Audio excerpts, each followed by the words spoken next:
Урматтуу достор, урматтуу көрүүчүлөр, мен Долондон сиздерге кайрылып жатам. Кайрылуум эки бөлүктөн турат. Биринчиси шайлоолор кандай өтүп жатат. Экинчиси Эдил Байсаловдун мага кайрылуусу боюнча. Шайлоолор азырынча жакшы өтүп жатат.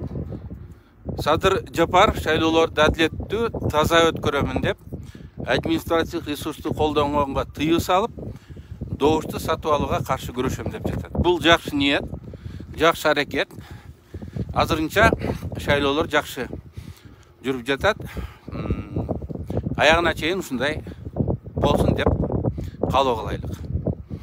Эми Эдил Байсаловдун билдирүүсү боюнча. Эдил Байсаловдун деңгээлине түшүп, акыйнек айтышу мага туура келбейт. Бирок ал айтып аткан сөз абдан маанилүү, чоң коркунучту билдирет.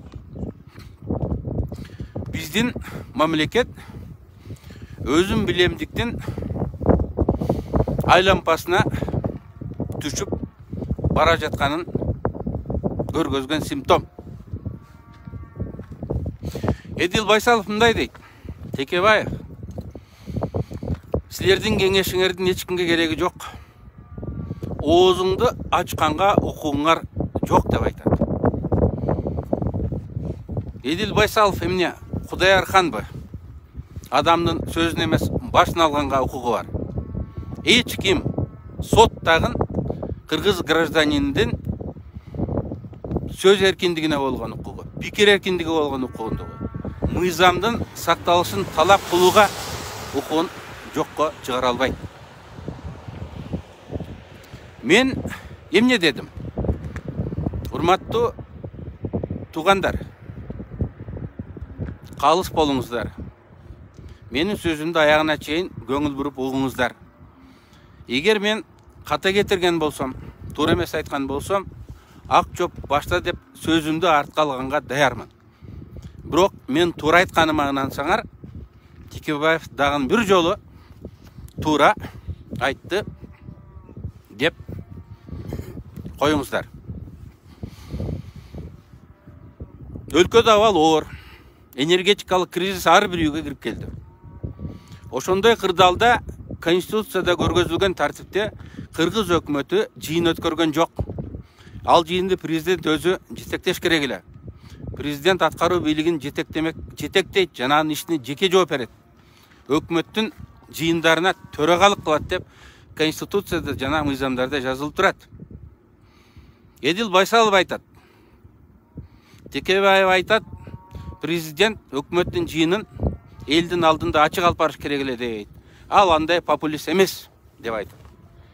Урматтуу Эдил Байсалов, урматтуу президент Садыр Жапаров. Конституцияда министрлер кабинети жөнүндө конституциялык мыйзамда өкмөттүн иши ачык жана айкын болот. Анын жыйыны болору алдан ала граждандарга кабар берилет. Күн тартиби жарыяланат. Өкмөттүн жыйынынын жүрүшүн аудио жана видео запистери 2 күндөн кем эмес убакытта ачык порталга элге жарыяла кылынат. Эгерде техникалык себептер менен аудио видео запистер жок болуп калса, эмне себептен экенин түшүндүрүп, качан чыгарарын жарыялайт дейт. Ал аудио видео запистер толук болот, кыскартылбайт, кескиленбейт деп жазылып турат. Өкмөт кандай чечим кабыл алынгандыгын элге жарыялаш керек. Өкмөт чечимдерин токтом формасында кабыл алат дейт. Өкмөттүн жыйынына өкмөт мүчөлөрүнүн 3төн 2си бүгүн 15-нен кем эмеси катышыш керек дейт.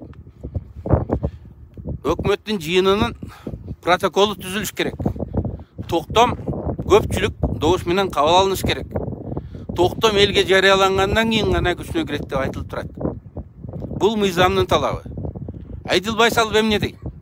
Биз өзүбүз билебиз дейт. Президент керек болсо түнкү саат 3-4-төрдө бизди телефон менен ойготуп кеңешет дейт.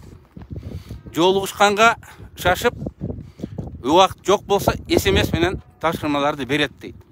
Урматтуу Эдил Байсалов, бул Конституцияда көргөзүлбөгөн форма, Конституцияда көргөзүлбөгөн ыкма. Муну кыргыздар бармак басты көз кысты дейт. Бул коррупцияга алып келет.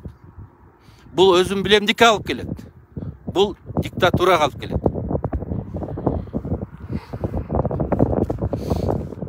Кыргыз өкмөтү өз ишин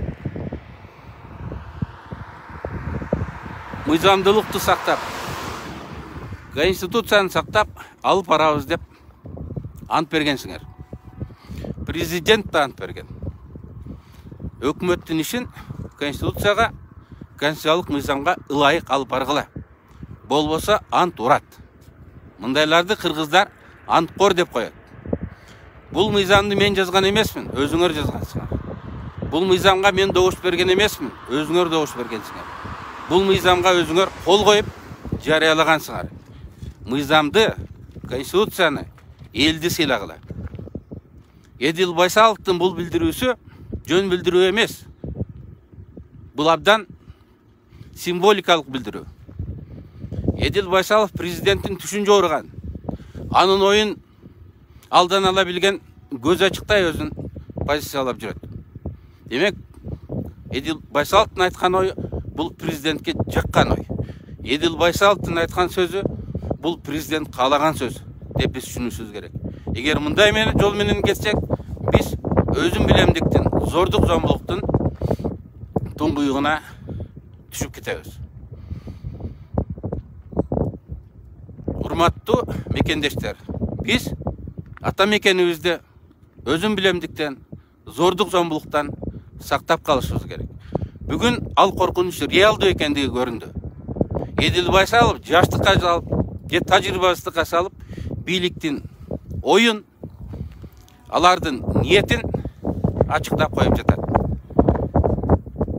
Биз бир болсок, эркиндикти сактап калабыз.